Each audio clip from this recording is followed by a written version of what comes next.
The security guard's hand closed around Tessa Morgan's wrist like she was dangerous, not because she'd hurt anyone, not because she'd stolen anything, but because she'd said one sentence too loudly in a hallway full of people who paid to never be embarrassed.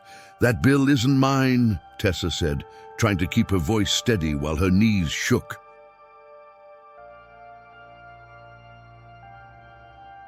Those codes, they were swapped. Behind her, a hospital administrator in a pearl necklace held up a printed invoice like it was proof of sin. The number at the bottom was so high it didn't look real. It looked like a ransom.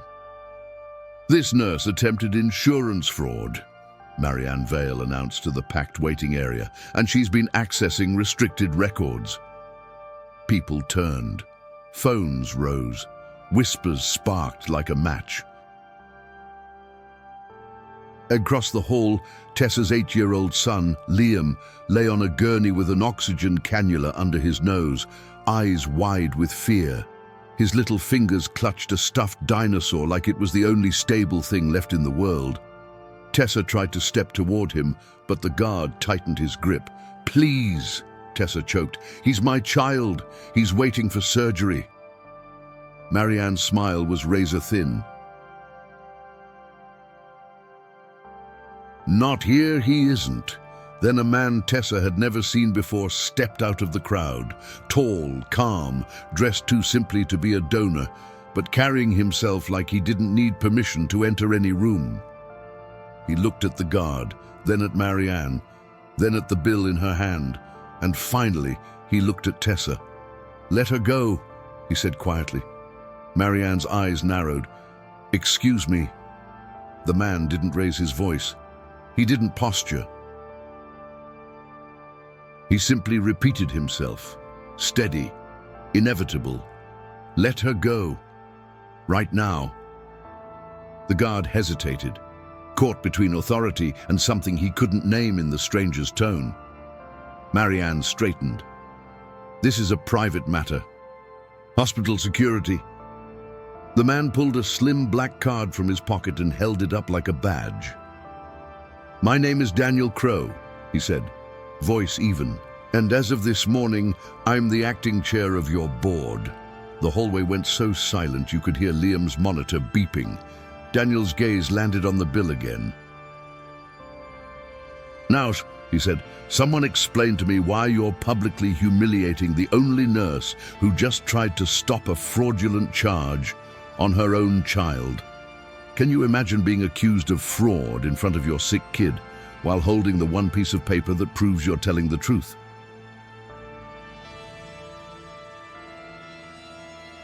If you're watching right now, comment where you're watching from, city, state, or country, because this story is about to turn into the kind of justice that feels like a deep breath after you've been drowning.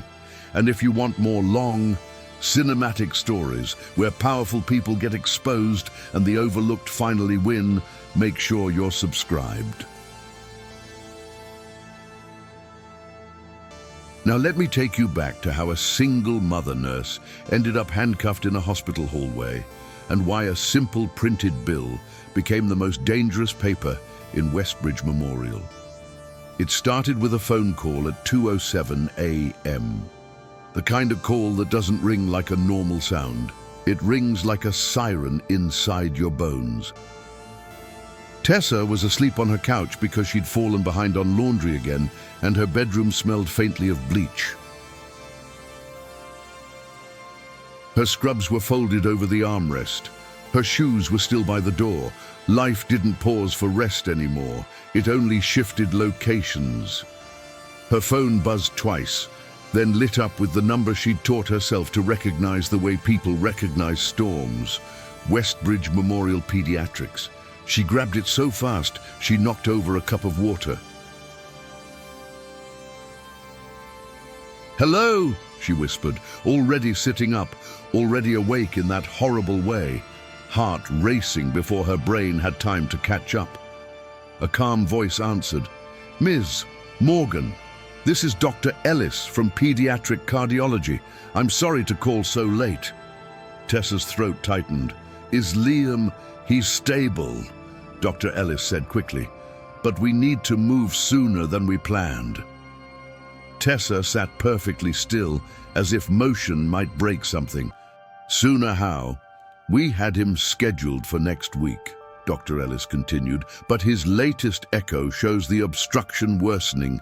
If we wait, we take bigger risks." Tessa pressed her fingers to her forehead. "So what are you saying?" "I'm saying," Dr. Ellis said gently, "we want to operate tomorrow." Tomorrow.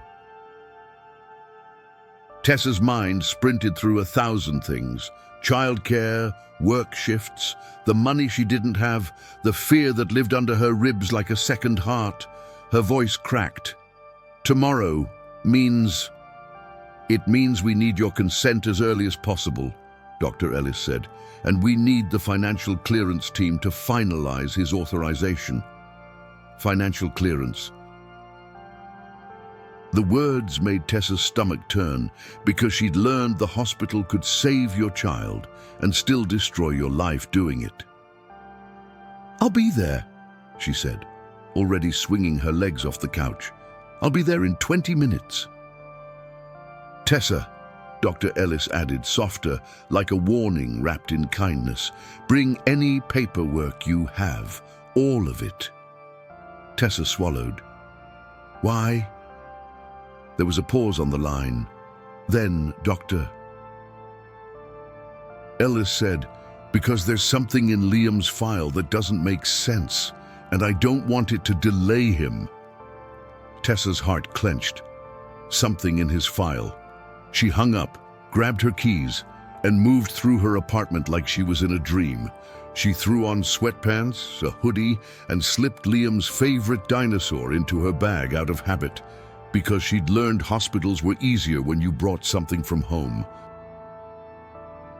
Before she left, she stopped at the small kitchen counter where a stack of bills sat like a paper mountain, overdue notices, payment plan letters, a yellow sticky note with a number she'd circled 3 times, and at the bottom, one printed page she'd kept separate for weeks like it mattered more than the rest, a pre-authorization estimate from Westbridge Memorial. She'd memorized the codes on it the way some people memorize prayers.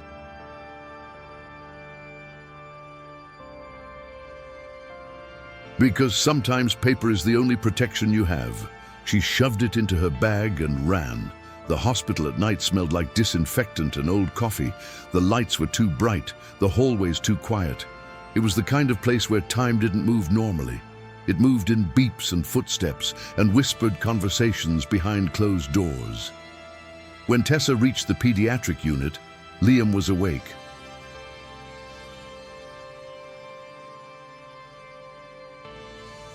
His cheeks were pale, and his hair was sticking up like he'd been rubbing his head against the pillow.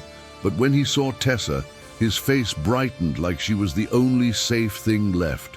"Mom," he said, voice thin. Tessa rushed to him, squeezing his hand. "Hey, buddy, I'm here." "Am I gonna get the robot heart?" he whispered.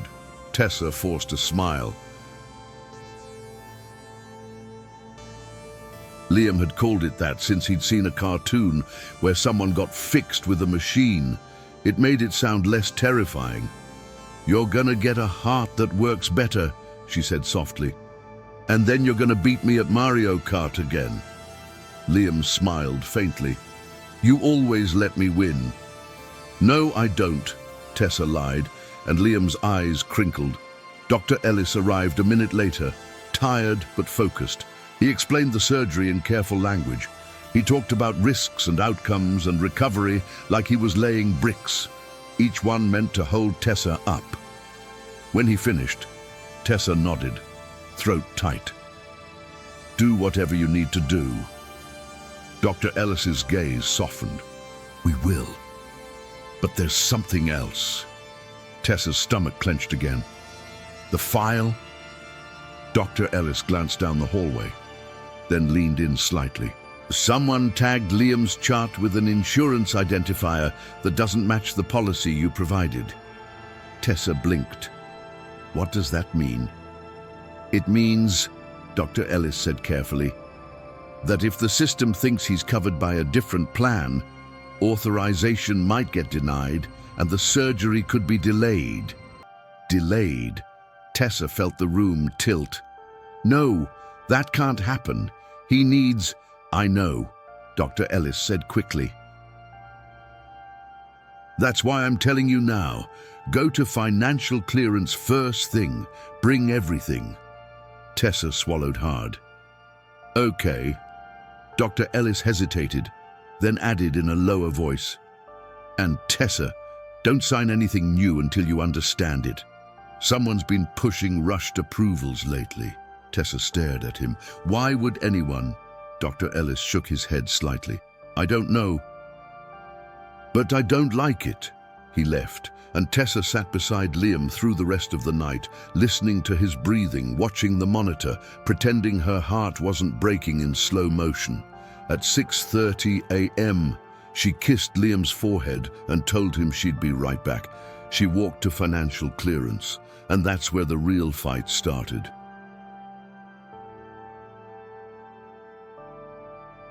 The financial clearance office looked like any administrative corner of any hospital. Grey carpet, plastic plants, fluorescent lighting that made everyone look tired. Behind the counter sat a woman with perfect hair and a sharp smile that never quite reached her eyes. Her name tag said Brenda Klein, Patient Accounts Supervisor. Tessa approached, holding her folder. Hi, I'm here about Liam Morgan. Surgery is scheduled today. Dr. Ellis said there's an issue with authorization.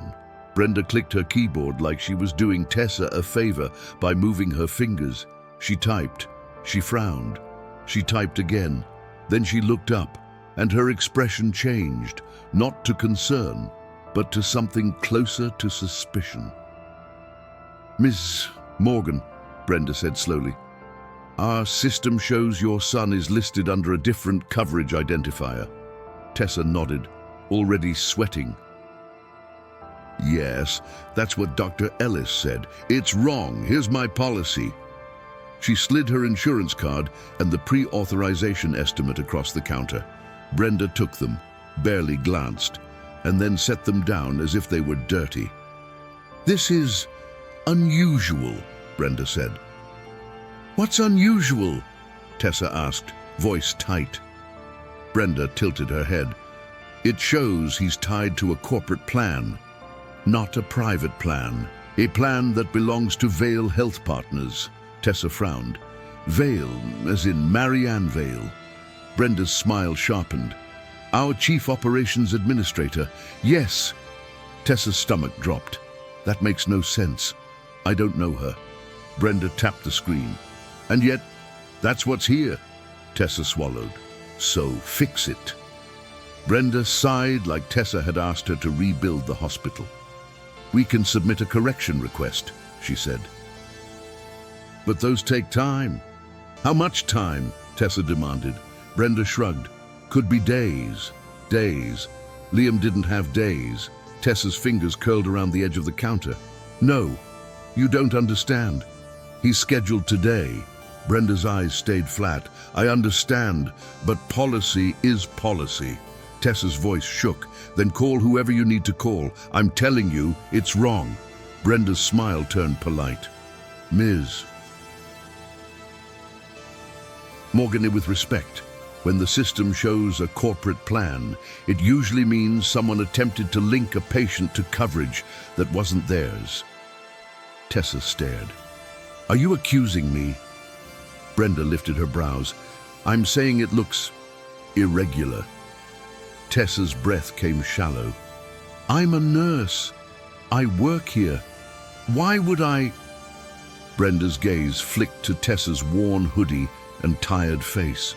People do desperate things when they're stressed. The words hit Tessa like a slap. Desperate, poor, guilty, all without saying it. Tessa reached into her folder and pulled out the pre-authorization estimate she'd kept separate, the one page she trusted. Look, she said, voice shaking but firm. This is what you gave me 2 weeks ago. These are the procedure codes. These are the identifiers. Brenda took it. then frowned at the page as if something bothered her. She scanned the codes. Then she looked up at Tessa with a new expression, something like annoyance. "This paper is not official," Brenda said. Tessa blinked. "It came from your office." Brenda slid it back like she didn't want fingerprints on it. "It's missing the updated coding." "Our system shows a revised set." Tessa's heart pounded. "Revised?" Brenda's eyes narrowed. "Ms. Morgan, are you sure you didn't print this yourself?" Tessa's mouth went dry. "Are you serious?" Brenda's voice stayed sweet. "I'm asking questions." Tessa felt heat rise in her chest. "Ask whoever you want, but fix my son's file." Brenda tapped her nails on the desk. "I'll escalate it," she said, tone implying she didn't want to. "But until then, there's nothing I can do." Tessa leaned forward. "There is something you can do.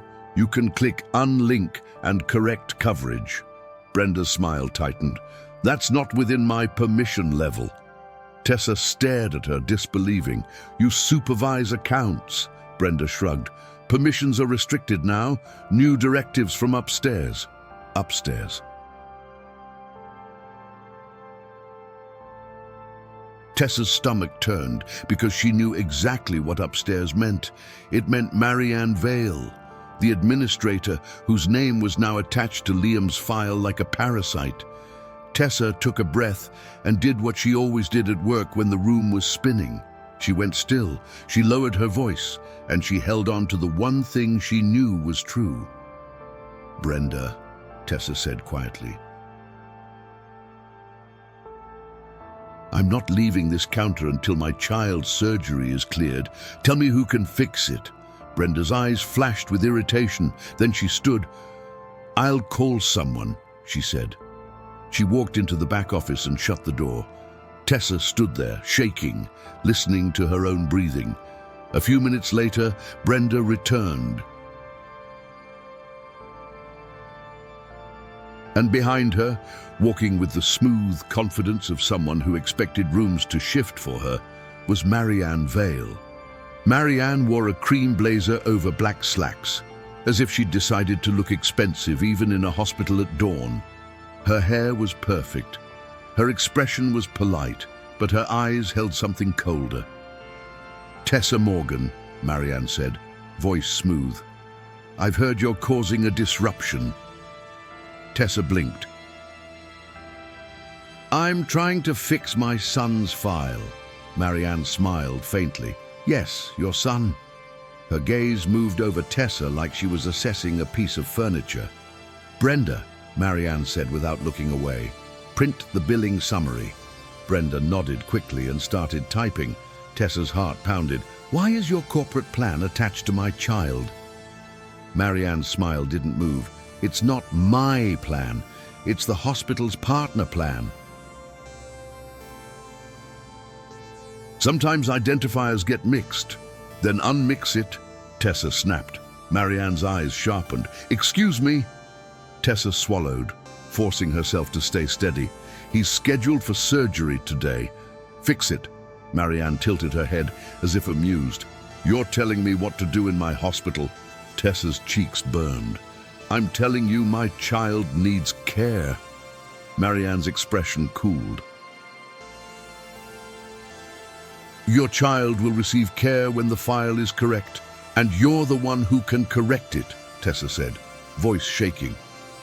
Marianne's smile returned, thin and controlled. "What I can do is ensure compliance." Brenda's printer spit out pages. She handed them to Marianne like she was handing a weapon to a queen.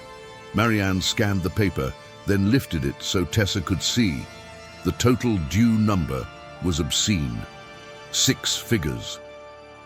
And underneath, a set of codes Tessa didn't recognize, codes that didn't match Liam's heart surgery. "What is that?" Tessa whispered. Marianne's eyes stayed calm. "That is the bill associated with the coverage identifier currently tied to your son's account." Tessa's throat tightened. "Those are not his procedures." Marianne's smile sharpened. Then why are they in his file, Nurse Morgan? Tessa's heart slammed. I didn't put them there. Marianne's voice stayed smooth, but it carried accusation like perfume. Our audit flags indicate someone accessed restricted billing modules under your employee ID last night. Tessa went cold. That's impossible. I was with my son. Marianne raised her brows. Your ID was used. Tessa's hands trembled. So someone stole my login. Marianne's expression turned almost pitying. Or someone misused it. Tessa felt the room tighten around her. Brenda stared at the counter like she didn't want to be involved. Marianne leaned slightly closer, lowering her voice. Sign the financial responsibility form, she said softly.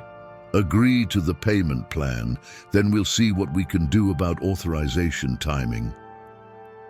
Tessa stared at her. No. Marianne's eyes narrowed. No. Tessa's breath shook. I'm not signing a bill for procedures my child didn't receive. Marianne's smile vanished. Then you're choosing to delay his surgery. Tessa's vision blurred with rage and panic. You're using my son to force me to sign fraud. Marianne's eyes stayed flat. Careful, Nurse Morgan. That's a serious allegation. Tessa's voice cracked. So is yours. Marianne straightened, face composed. I'll give you an hour, she said calmly. If you refuse to sign, we will proceed under standard policy, which means surgery will be postponed until the authorization dispute is resolved. Tessa's chest tightened. You can't do that. Marianne's eyes held hers. I can, and I will, if you continue behaving like this. Then Marianne walked away like she'd just finished ordering coffee. Tessa stood frozen. Her entire world had narrowed to one brutal choice: sign the lie or risk her son. She stumbled back to Liam's room and tried to smile when he asked if everything was okay. She lied because what else could she do?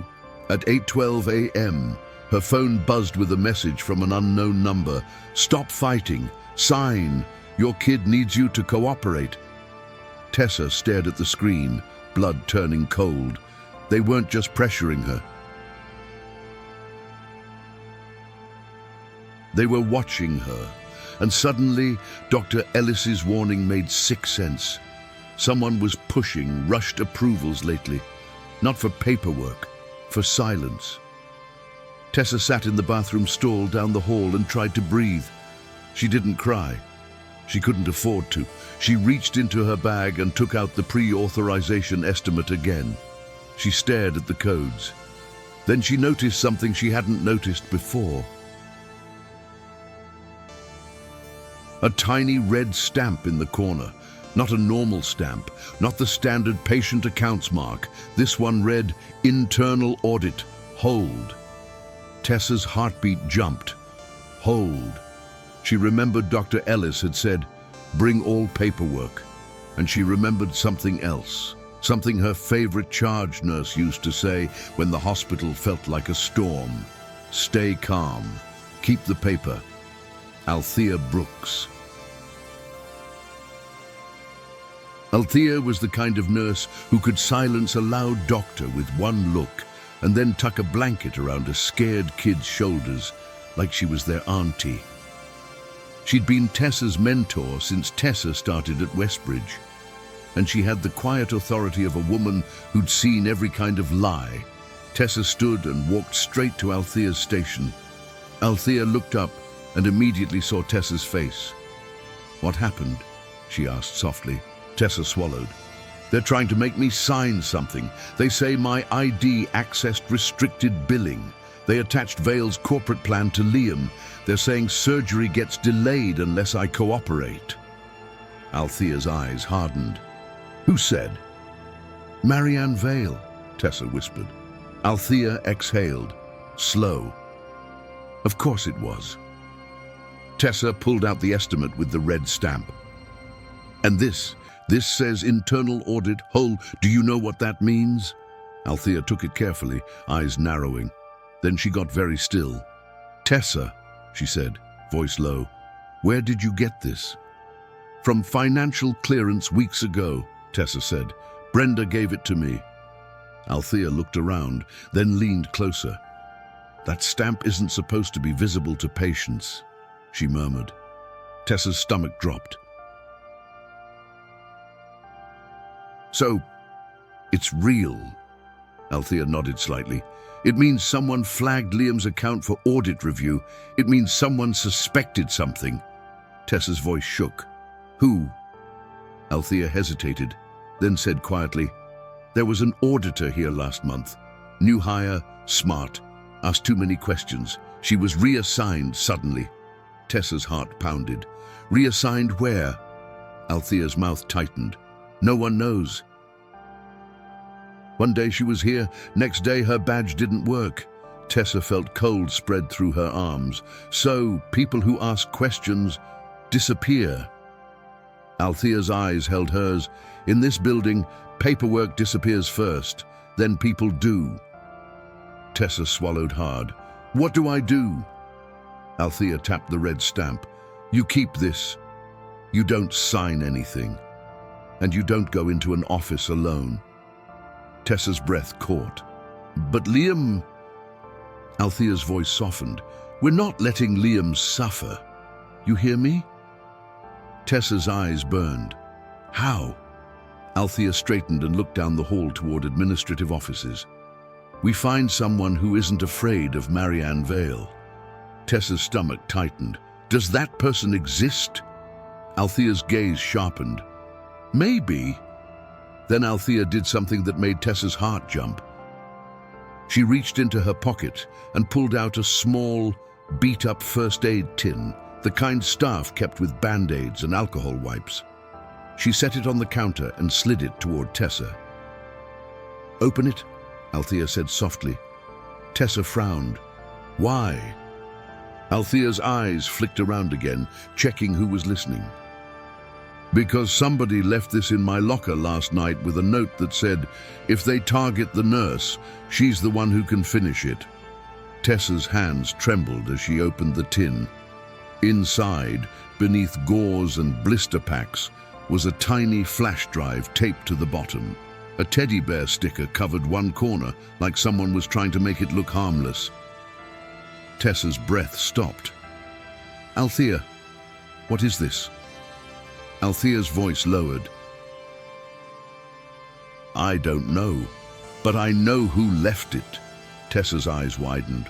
"Who?" Althea swallowed. "The auditor. Before she vanished, she came to my station and asked me one question." Tessa leaned in. "What question?" Althea's expression turned grave. "If a mother had to choose between her child and the truth, who would the system bet on?" Tessa's blood went cold. Because that was exactly the choice Marianne Vale had just forced into her lap. Tessa stared at the flash drive, a tiny piece of plastic, and suddenly it felt heavier than the entire hospital. Althea's gaze held hers. "Stay calm," she said. Tessa whispered, almost automatically. "Keep the paper." Althea nodded once.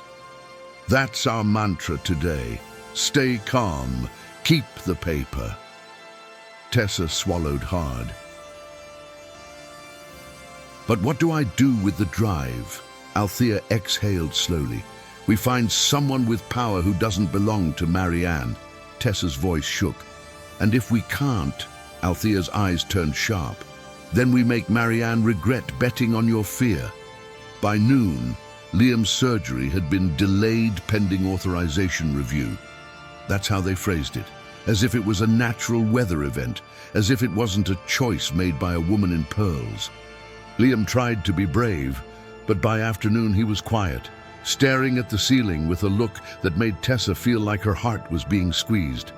"Mom," he whispered, "did I do something wrong?" Tessa's throat closed. "No, baby. No. This isn't you. This is grown-up stuff." Liam's voice was small. "Are we gonna lose our house?"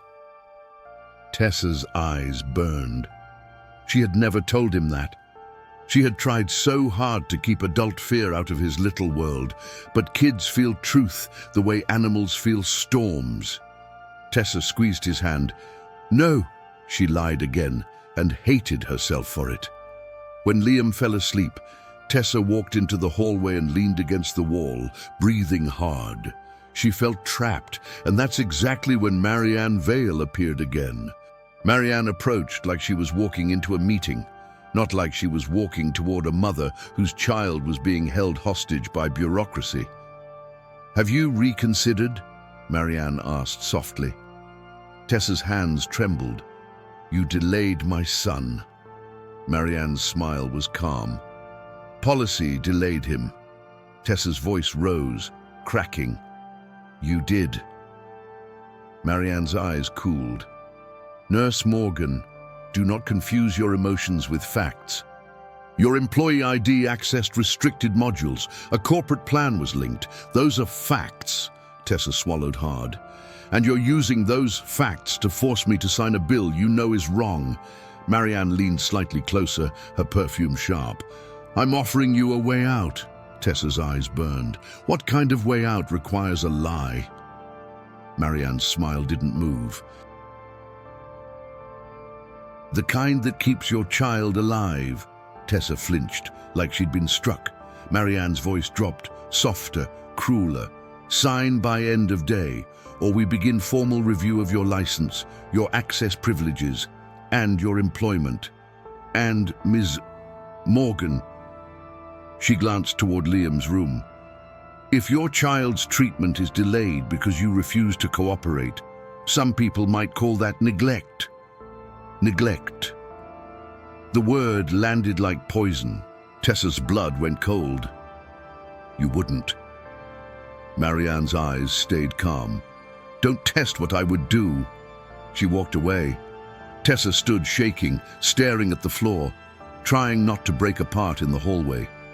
Althea found her a minute later, like she'd sensed the air shift. "What did she say?" Althea asked. Tessa's voice cracked.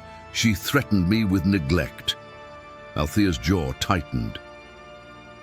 "I knew she'd go there." Tessa grabbed Althea's hand. "I can't lose Liam." Althea squeezed back. "You won't, but you're going to have to be steady." Tessa whispered. "Stay calm. Keep the paper." Althea nodded. "Good." Then Althea looked down the hall and said quietly, "We're getting help." "From who?" Tessa asked. Althea's eyes narrowed. "From someone Marianne can't threaten."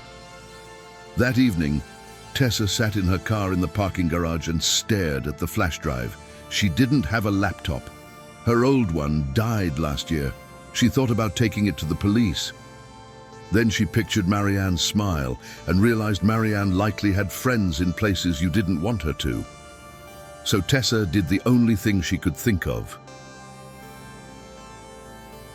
She went to the one person in the hospital she trusted with both data and discretion, Evan Park. He worked in IT night shift, quiet guy, wore hoodies, always fixed things without making you feel dumb.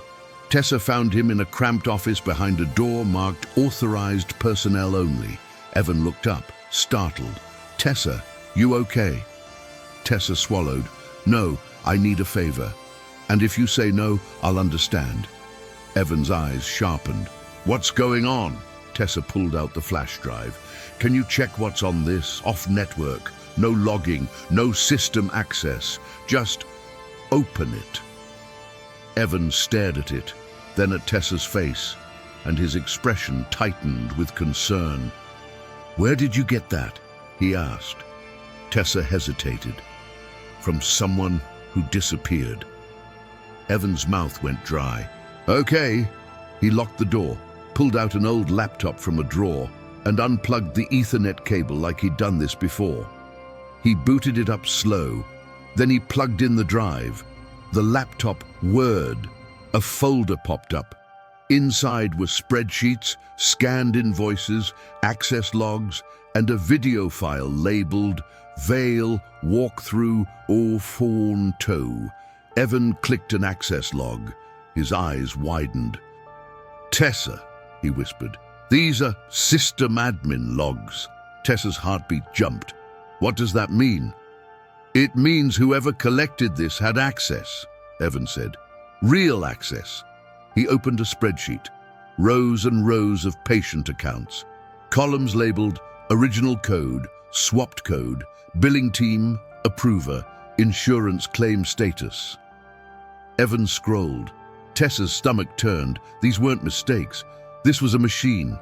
Evan clicked another file, an email thread. A name appeared at the top, Marianne Vale, and beneath it, a line that made Tessa's blood go cold. Make sure the nurse signs.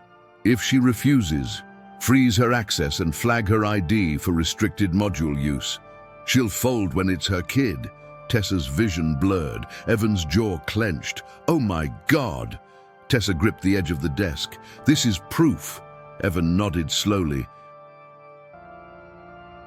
It's devastating proof. Tessa's breath shook. Then we take it to the board. Evan swallowed hard. The board is Vale-friendly. Tessa's eyes burned. Not all of them. Evan hesitated, then clicked the video file. A shaky but clear video appeared.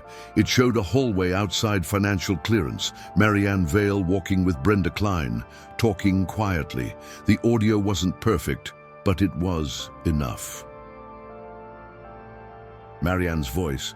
The codes don't matter if she signs. Paper makes it legal. Brenda's voice. What about audit flags? Marianne. I handle audit. You handle mothers. Tessa's stomach turned.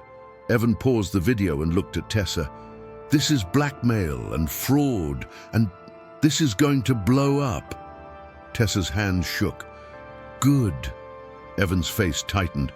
But we have to be smart. If Marianne knows you have this, she'll crush you. Tessa swallowed. She's already trying. Evan leaned back, thinking fast. There's one board member who hates her. Tessa blinked. Who? Evan hesitated, then said the name like it was a door. Daniel Crow. Tessa frowned. I don't know him. Evan's eyes sharpened. Nobody knows him. He's a quiet investor. He funded the pediatric wing after his wife died.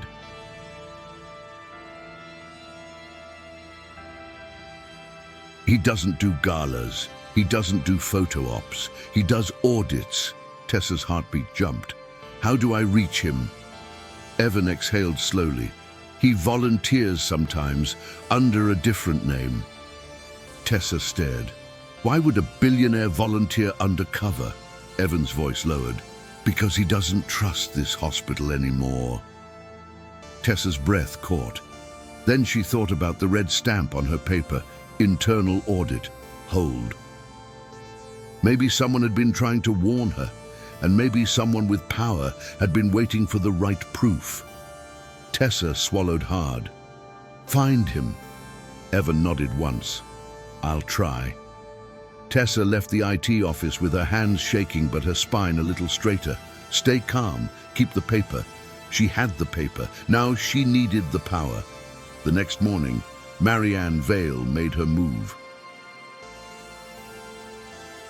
When Tessa arrived at her shift, because yes, she still showed up, because poverty doesn't allow you to stop working even when your child is sick, her badge didn't work. She swiped again. Red light. She tried a third time. Red light. The security guard at the entrance looked up. Ma'am, your access is revoked. Tessa's stomach dropped. What? The guard shrugged. Uncomfortable. Orders from admin. Tessa's hands trembled. My son is upstairs. The guard shifted. You can visit him, but you can't work. Tessa swallowed hard. Why? The guard glanced down at his clipboard. There's an investigation. Investigation. Tessa felt cold spread through her chest. Marianne was escalating. She was turning Tessa into a suspect before Tessa could turn Marianne into a criminal. Tessa went upstairs anyway. When she reached Liam's room, she found something worse. A social worker stood near the window with a folder in her hands. Liam sat in bed, clutching his dinosaur, eyes wide. Tessa's blood went cold. What is this? The social worker turned with a calm expression that didn't match Tessa's panic. Ms. Morgan, I'm Dana Ruiz from Patient Advocacy. We received a concern that you may be refusing necessary treatment due to financial disputes. Tessa stared. Are you serious? Dana's gaze softened slightly. I'm here to assess and support. That's all. Tessa's voice cracked. I am not refusing treatment.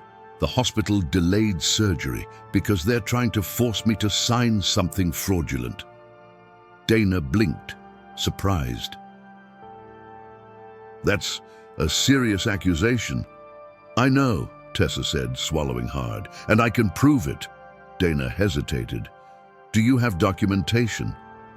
Tessa reached into her bag and pulled out the pre-authorization estimate with the red stamp. Stay calm. Keep the paper. She handed it to Dana. Dana scanned it. Her eyes narrowed at the stamp. Then she looked up, and something shifted. This stamp, Dana said quietly, is not typical. Tessa's heartbeat jumped. So you see it. Dana's expression turned cautious. Ms. Morgan, where did you get this? Tessa whispered. From your hospital, before they updated the codes. Dana's jaw tightened. She glanced at Liam, then back at Tessa. Okay, Dana said slowly. I'm not here to accuse you, but I need you to understand.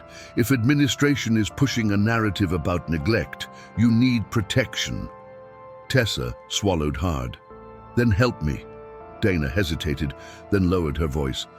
There's a compliance hotline, but it's not always safe. Tessa's eyes burned. Then what is? Dana's gaze flicked to the hallway, then back. Sometimes the only safe route is someone with power who is outside the building's politics. Tessa's heart pounded. Another person saying the same thing. Tessa whispered, Daniel Crow. Dana's eyebrows lifted. How do you know that name? Tessa didn't answer the question. She just said, can you connect me to someone who isn't owned by Marianne Vale? Dana swallowed. Then she did something small, but brave. She slid a business card from her pocket and wrote a number on the back. Text this number, Dana whispered. Don't call, text. Say, audit hold. Tessa's hands trembled. Who is it? Dana's eyes held hers. Someone who owes me. Tessa stared at the number like it was oxygen. Thank you, she whispered. Dana nodded once. And Ms. Morgan, whatever happens next, do not be alone. That afternoon, Tessa received another text from the unknown number. We warned you, now you're blocked. Sign today or watch him wait. Tessa's hands shook. Then her phone buzzed again. A new message. Unknown number. 2 words. Audit hold. Tessa's breath caught. She typed back with trembling fingers. Yes, I have proof. They're targeting me. 3 dots appeared. Then a reply. Meet me. Cafeteria. 6:15 p.m. Blue cap. Tessa's heart pounded so hard she thought she might throw up. 6:15 came. Tessa walked into the cafeteria with her bag clutched tight, Liam's dinosaur peeking out like a quiet witness. The cafeteria was crowded, nurses grabbing coffee, families eating vending machine snacks, a janitor mopping a corner. Tessa scanned faces, then she saw him. A man sitting alone at a table near the back, wearing a faded blue baseball cap and a plain grey sweatshirt. He looked like any tired volunteer, but his eyes were sharp, watching, waiting. Tessa approached slowly. Are you? She began. He looked up. Sit, he said quietly. Tessa sat across from him, heart hammering. He removed the cap, and in that moment, Tessa recognized him. Not from photos, but from presence. This was the kind of man who didn't need anyone to introduce him. Daniel Crow. He spoke first. Tessa Morgan. Tessa swallowed. Yes. Daniel's gaze flicked to her bag. You have something. Tessa hesitated. How do you know my name? Daniel's expression stayed calm. Because Marianne Vale wrote it in an email I've been trying to prove exists. Tessa's stomach dropped. You've been investigating her? Daniel nodded slightly. For months, Tessa's voice cracked. Then why hasn't she been stopped? Daniel exhaled slowly. Because suspicion isn't enough. People like Marianne hide behind procedure. They weaponize compliance. They make wrongdoing look like policy. Tessa's hands trembled. I have proof. Daniel's gaze sharpened. Show me. Tessa pulled out the flash drive. Daniel didn't touch it yet. He just stared at it like it might bite. That drive, he said quietly, belonged to an auditor named Priya Shah. Tessa's breath caught. Yes, she disappeared. Daniel's eyes hardened. She didn't disappear by accident. Tessa felt ice in her veins. Is she? Daniel held up a hand. I don't know. And that's why this matters. Tessa swallowed hard. My son's surgery was delayed because I refused to sign a fraudulent bill. They're accusing me of accessing restricted modules. They threatened me with neglect. Daniel's jaw tightened. They used a child as leverage. Tessa's voice cracked. Yes. Daniel's eyes held hers. Stay calm. Tessa whispered, keep the paper. Daniel's gaze shifted. Recognition. That mantra, he said quietly. Priya used to say it. Tessa's breath caught. Then you knew her. Daniel nodded once. She was brave, and she was alone. I won't make that mistake again. Tessa's eyes filled with tears, and she hated herself for it. But Daniel didn't flinch. He leaned forward slightly. Here's what happens next, he said. I'm going to walk into Marianne Vale's office with you. Not security, not lawyers. Me. Tessa's stomach tightened. She'll try, Daniel said calmly. And when she does, she'll expose herself. Tessa swallowed. What if she destroys evidence? Daniel's eyes didn't blink. Then she commits a new crime in front of a witness she can't silence. Tessa's breath shook. And Liam, Daniel's voice softened just a fraction. Liam gets his surgery. Today, not tomorrow. Not pending review. Today. Tessa stared at him, disbelieving. How can you promise that? Daniel's gaze stayed steady. Because I've been waiting for a reason to pull the emergency lever. Now I have one. Tessa's hands shook around the flash drive. Okay, Daniel stood. He put his cap back on like he was just another man leaving a cafeteria. Walk with me, he said. They moved through the halls together.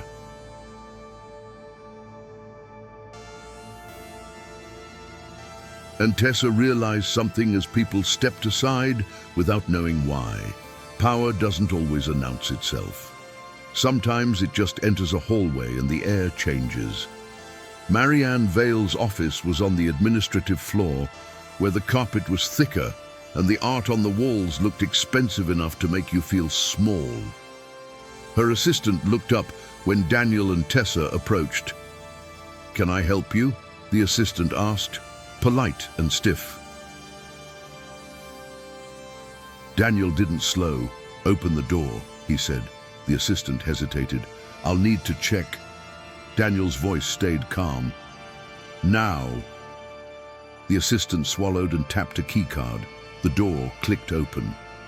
Marianne Vale looked up from her desk, perfectly composed. Then her expression tightened when she saw Tessa, and tightened further when she saw Daniel. Mr. Grow, Marianne said smoothly, standing as if she'd expected him someday, but not today. This is unexpected. Daniel didn't smile. Sit, Marianne's eyes flashed. Excuse me? Daniel stepped into the room, and the calm in his posture was more intimidating than shouting. I said sit, he repeated. Marianne's cheeks flushed with anger, but she sat. Tessa stood by the door, heart pounding so hard she could feel it in her throat. Marianne glanced at her, contempt flickering. Nurse Morgan is under investigation. She shouldn't be... Stop, Daniel said. Marianne blinked. Daniel placed a manila envelope on Marianne's desk. Open it, Daniel said. Marianne's eyes narrowed. What is this? Daniel's tone stayed steady. A preliminary report from an independent audit firm, external. Not your compliance department, not your friends. Marianne's jaw tightened. We have internal controls. Daniel leaned forward slightly. And yet, you threatened a nurse with child neglect because she refused to sign a fraudulent bill. Marianne's eyes flashed. That is not... Daniel held up his phone and tapped play. Marianne's own voice filled the office from a recording. The codes don't matter if she signs. Paper makes it legal. Marianne went still. Her mouth opened slightly. Then she forced a smile that looked like it hurt. I don't know what that is. Daniel's gaze turned colder. It's you, speaking to Brenda Klein, in a hallway, 2 days ago. Marianne's eyes flicked to Tessa, and for the first time, the confidence in them wavered. Then Marianne turned to Daniel again. Mr. Crow, you're being misled. This nurse is emotional. Her child... Don't, Daniel said quietly. Marianne froze. Daniel's voice lowered. Your scheme worked because it's simple. Swap procedure codes, link accounts to corporate identifiers, trigger audit flags on anyone who resists, force signatures, then hide behind policy. Marianne's face stayed composed, but her hands tightened on the edge of her desk. Daniel gestured to Tessa. Give her the drive. Tessa's hands shook as she stepped forward and placed the flash drive on the desk. Marianne stared at it like it was a snake. Daniel's voice was calm. That drive contains your emails, logs, and a spreadsheet mapping swaps across dozens of families, including children. Marianne's smile returned, strained. Mr. Crow, if you think you can walk into my office and... Daniel cut her off gently. You're not hearing me. This isn't negotiation. Marianne's eyes hardened. You can't prove chain of custody. You can't prove... Daniel nodded once, like he'd expected that line. Sheriff's office is downstairs, waiting, along with hospital police and the state billing compliance investigator, because I already sent them copies. Marianne's face drained of color. Tessa's breath caught. Daniel's voice stayed even. And Dr. Ellis has been instructed to proceed with Liam Morgan's surgery immediately, with costs frozen pending investigation. Liam is not your leverage anymore. Marianne's jaw clenched. You can't just... Daniel's gaze held hers. I can, and I did. For a moment, Marianne looked like she might explode. Then she did something else. She tried to turn the room into what she always turned rooms into, a stage. She stood abruptly, voice rising. This is an abuse of power. Daniel didn't move. Sit, Marianne snapped. You're destroying reputations based on a stolen drive and a sob story. Tessa flinched, but Daniel's voice stayed calm. Marianne, he said, the only reason you're still standing is because you think your status is armor. It isn't. It's just visibility. Marianne's eyes flashed, and she grabbed the flash drive suddenly, clutching it like she might throw it. Tessa's blood went cold. But Daniel didn't lunge. He didn't panic. He simply said, do it, destroy it, and you add obstruction to your charges. Marianne's hand trembled. Her eyes darted to the window, to the door, to the desk phone. She looked like a woman realizing for the first time that her usual exits were gone. Then the door opened. Sheriff Nolan Reese stepped in with 2 deputies, calm as winter. Behind him stood a woman in a navy suit holding a badge and a folder. State billing compliance. Marianne's face went pale. Reese's voice was steady. Marianne Vale, you're being investigated for insurance fraud, coercion, and witness intimidation. You need to come with us. Marianne laughed once, sharp and disbelieving. This is ridiculous. The compliance investigator's gaze was flat. We have your emails. Marianne's eyes darted. Those are forged. The investigator held up a printed page. Then you won't mind if we compare metadata. Marianne's mouth tightened. Reese looked at Tessa briefly, then at Daniel. We good? Daniel nodded. We're good. Marianne's voice rose suddenly, desperate. You can't do this. This hospital will collapse without me. Daniel's gaze stayed steady. If a hospital collapses because one administrator is removed, it didn't deserve to stand. Reese stepped forward. Ma'am, Marianne's hands clenched. I want my lawyer. You'll get one, Reese said, but you're coming now. As they led Marianne toward the door, she turned her head sharply toward Tessa, and the hate in her eyes was no longer polished. It was raw. This is your fault, Marianne hissed. Tessa's voice shook, but she held it. No, she whispered, this is yours. Marianne was escorted out, and for the first time in days, Tessa felt like she could breathe. But the fight wasn't finished, because Marianne was only the visible hand. Someone else had been inside the system with her, someone who knew how to press the exact buttons that made mothers fold. Daniel turned to the compliance investigator. Brenda Klein, he said, and whoever gave her restricted permissions. The investigator nodded. We're pulling access logs now. Reese looked at Tessa. And you, he said gently, your son's surgeon is waiting. Tessa's breath caught. Now. Reese nodded. Now. Tessa ran. She ran through the hallways like she was chasing oxygen. When she reached Liam's room, Dr. Ellis was there, already dressed for surgery. He looked at Tessa and nodded. We are moving, he said, Tessa's eyes filled with tears. Thank you. Dr. Ellis's gaze softened. Thank you for not signing. Tessa blinked. You knew. Dr. Ellis exhaled. I suspected. I didn't have proof. Now we do. Liam looked up, eyes wide. Mom? Tessa forced a smile, holding his hand. They're going to fix you, okay? For real. Liam swallowed. Are you mad at me? Tessa's throat closed. No, baby, I'm fighting for you. As they wheeled Liam toward the operating room, Tessa walked beside him until the doors where parents weren't allowed. Right before he disappeared, Liam whispered, "Stay calm," like he was repeating something he'd heard her say. Tessa smiled through tears. "Keep the paper," she whispered back. Liam's eyes fluttered. "Okay." The doors closed, and Tessa stood there in the hallway, shaking, feeling like her body didn't know what to do without a crisis to hold. Daniel approached quietly and stood beside her.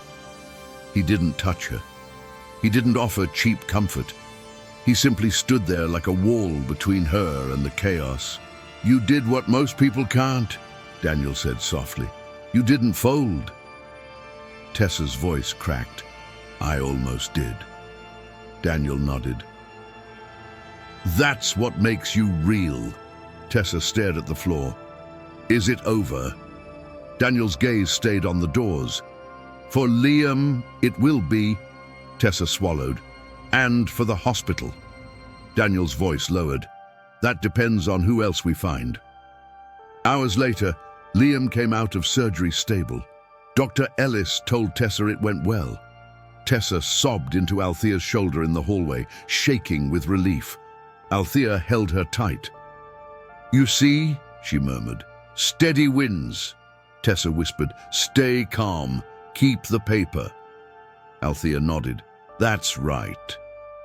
But while Tessa sat beside Liam's bed that night, watching his chest rise and fall, Daniel Crowe sat in a conference room with the compliance investigator and Sheriff Reese, looking at the access logs, and the logs told a story.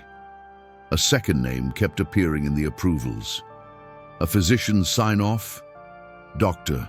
Keegan Rourke, the hero doctor who smiled on donation posters, the one who shook hands with donors and called sick kids champions for cameras.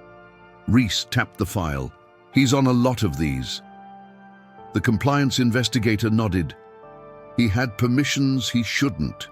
Someone elevated his access. Daniel's eyes narrowed. Marianne, Reese exhaled. Or he elevated hers. Daniel's gaze turned cold. Bring him in. The next morning, Dr. Keegan Rourke walked into the hospital cafeteria like it was a runway, coffee in hand, smile ready. He froze when he saw Sheriff Reese. The smile faltered, then returned. Sheriff, he said warmly, this is unexpected. Reese's voice stayed flat. We need to ask you some questions. Keegan chuckled lightly. About what? Reese held up a printed sheet of approvals. About why you signed off on swapped billing codes tied to pediatric accounts. Keegan's smile tightened. I don't know what that is. Daniel Crowe stepped forward from behind a pillar. Keegan's face changed the moment he saw Daniel. Not fear, recognition, because Keegan knew exactly who could end him. Mr. Crowe, Keegan said carefully. What's going on? Daniel's gaze was calm. We can do this here, in public, or we can do it in a room with cameras and a transcript. Your choice. Keegan's eyes flicked around. People were watching. Nurses had stopped mid-sip. Keegan forced a smile. Let's be professional. They went to a small meeting room. Tessa didn't know any of this at first. She was with Liam, holding his hand, listening to the soft beep of a monitor that sounded like hope. But then Althea came in, face tight. Tessa, she whispered, they're questioning Dr. Rourke. Tessa's stomach clenched. Why? Althea's eyes narrowed. Because he's part of it. Tessa felt cold spread through her chest. The hero doctor, the poster doctor. She had admired him once, and now she realized admiration was another thing the system used to keep you quiet. Tessa stood, hands shaking. I want to know what happens. Althea nodded. Then you stay steady. Tessa whispered. Keep the paper. Althea squeezed her shoulder. Good. In the meeting room, Keegan sat across from Reese, Daniel, and the compliance investigator, trying to look unbothered. Reese slid the approvals across the table. That's your signature, digital, repeated. Keegan leaned back. I sign off on hundreds of things. I don't review billing codes. The investigator's voice was calm. Your access shows you reviewed billing modules at 1:43 a.m. 6 times last week. Keegan's smile tightened. Maybe someone used my account. Daniel's gaze didn't blink. The same excuse Marianne used. Keegan's jaw clenched. Daniel leaned forward slightly. Keegan, see, I invested in this hospital because my wife died in a waiting room that should have had better staffing and better equipment. I trusted the mission. Then I started hearing whispers about children being used as leverage. That's why I brought Priya Shah in. Keegan's eyes flicked. Priya was overzealous. Daniel's voice went colder. Priya disappeared.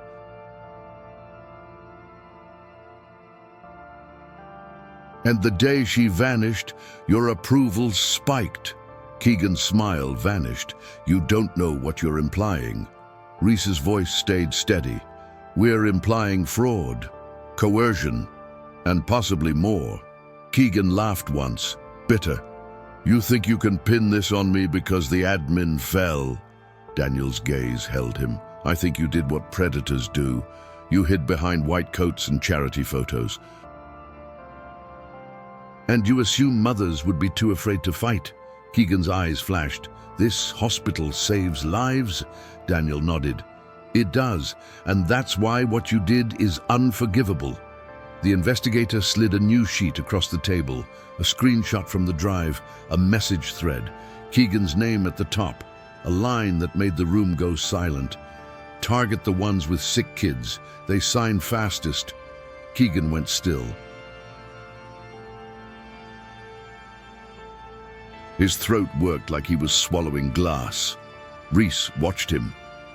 You want to explain that? Keegan's hands trembled slightly. Then he did what cowards do when the truth corners them. He tried to redirect blame. That nurse, he said suddenly. Tessa Morgan. She caused this. She interfered. Daniel's eyes turned lethal. Don't! Keegan's mouth tightened. She's emotional. She's unstable. Reese's voice was flat. She's a mother who refused to sign fraud. Keegan leaned forward, eyes sharp. You think she's the hero? You think the public will see her that way? You know how fast people turn on a nurse accused of manipulating a case. I could ruin her. Daniel stood, slowly, silently. Then he placed both hands on the table and leaned in. Try, Daniel said quietly. Keegan blinked. Daniel's voice stayed calm. Try to ruin her, and I will personally fund the legal team that ends your career and puts your name in every compliance training module in the country. Keegan's jaw clenched. Reese exhaled. Here's how this goes, Doctor. You cooperate, or we subpoena everything. Your devices, your emails, your financials. Keegan's eyes flicked away, and that's when something unexpected happened. The door opened. Dana Ruiz, the patient advocate, walked in. She looked at Keegan with a steady gaze. Then she placed a folder on the table. Before you subpoena, Dana said quietly, here's something you'll want. Reese frowned. And you are. Dana held up her badge. Patient advocacy, and I'm tired. She opened the folder. Inside was a printed complaint, filed 3 months ago. From a mother whose child's surgery had been delayed. A mother who had signed a bill under pressure. A mother who later died by suicide. The room went cold.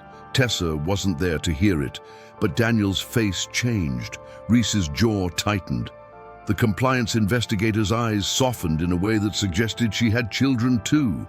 Keegan's face went pale. Dana's voice shook slightly. Her name was Alyssa Benton.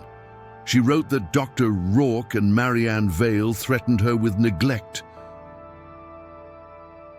She signed, her child lived. She didn't. Silence. Keegan swallowed hard. Reese's voice was low. Why wasn't this acted on? Dana's eyes burned. Because the complaint disappeared into internal review, and the investigator assigned to it got reassigned. Daniel's eyes narrowed. Priya. Dana nodded. Keegan's mouth opened, then closed. For the first time, his confidence looked like it was cracking. Reese leaned forward. You want to be the next villain who thinks he's untouchable, or do you want to tell the truth now? Keegan's breathing turned shallow. Then he whispered, barely audible, I didn't start it. Daniel's gaze stayed steady. Then who did? Keegan looked down at the table, hands trembling. It started with a private billing vendor, off-site. They pitched it as optimization. Marianne liked it. She wanted numbers. She wanted margins. The compliance investigator's eyes narrowed. Vendor name, Keegan swallowed. Clearstone Revenue Solutions. Reese's pen moved fast. Who's their contact? Keegan hesitated.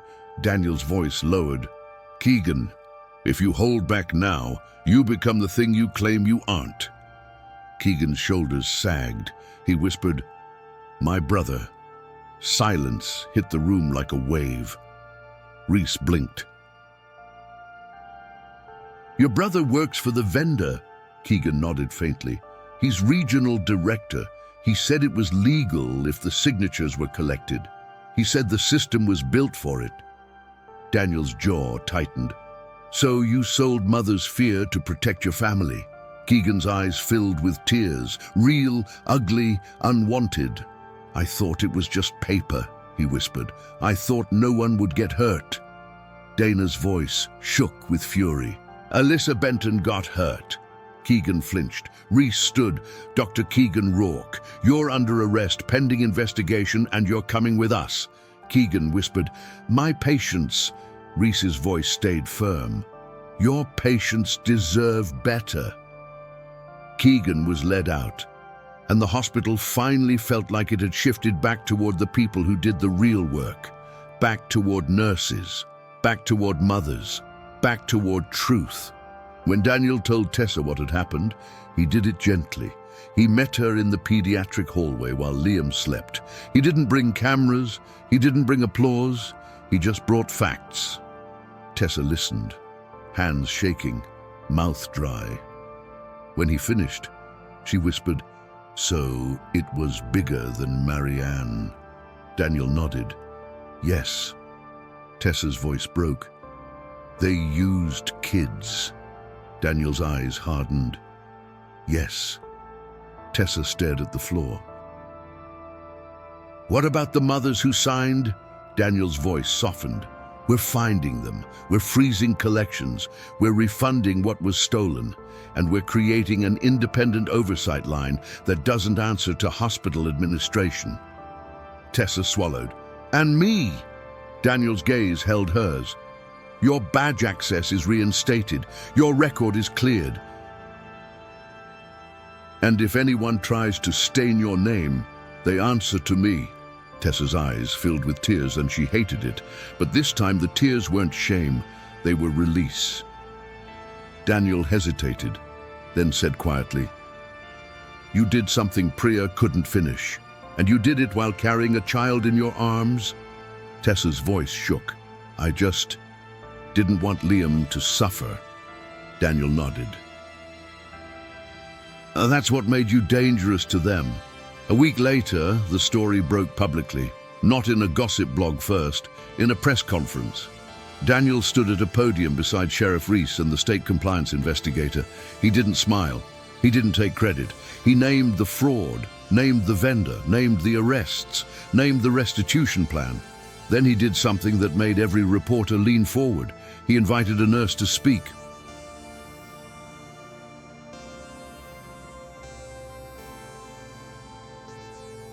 Tessa's stomach turned as she walked up to the microphone. She hated attention. She hated stages. But she remembered Alyssa Benton's name. And she remembered Liam asking if they'd lose their house. And she remembered Marianne's threat. Neglect. Tessa took a breath. Stay calm. Keep the paper. My name is Tessa Morgan, she said, voice shaking but steady. I'm a nurse at Westbridge Memorial. I'm also a single mother. Cameras clicked. Tessa continued. When my son needed surgery, someone tried to force me to sign a bill that wasn't real.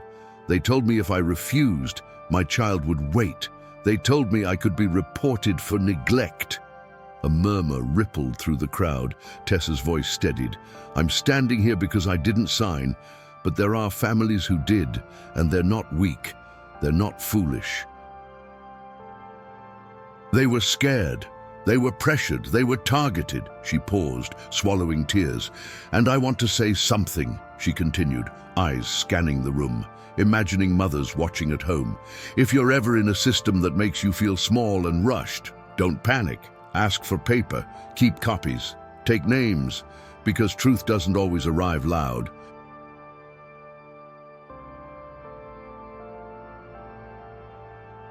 Sometimes it arrives as a receipt. Behind her, Daniel's gaze stayed steady like a promise.